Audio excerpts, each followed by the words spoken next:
शेतकरी मित्रांनो, तुम्हाला असं वाटतंय का जास्त खत दिल्याने जास्त उत्पादन मिळते?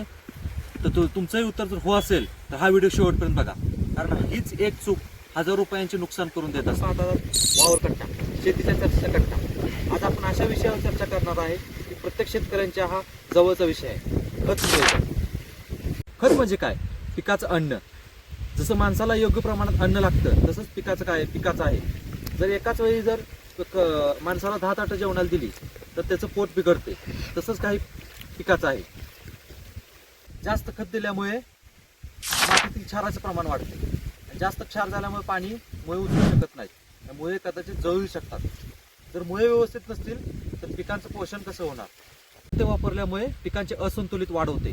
असं होतं की काही वेळा आपण खत टाकतो, पीक हिरवगार दिसतं, पण त्याची फुलांची वाढ कमी होते, फुलं कमी लागतात, फळांची साईज होत नाही, फुलं गळू लागतात. अशाही अडचणी येतात. जास्त झाल्यामुळे रोग कीड वाढते, कारण पिकांची वाढ जलद गतीने झाल्यामुळे ते जास्त कवळी राहतात व त्याच्यावर रोग व किडींचा अटॅक जास्त प्रमाणात राहतो. जास्त खत वापरल्यामुळे उत्पादन कमी आणि खर्च वाढतो. पाण्याचा खर्च वाढतो, फवारणीचा खर्च वाढतो, खतांचा खर्च वाढतो, पण उत्पादन मात्र कमी होते, कारण खर्च जास्त वाढल्यामुळे उत्पादन कमी होते. पद्धत कोणती? माती परीक्षेनुसार खत द्या, पिकाच्या अवस्थेनुसार खत द्या, खत विभागून द्या आणि रासायनिक आणि सेंद्रिय खतांचा समतोल साधा.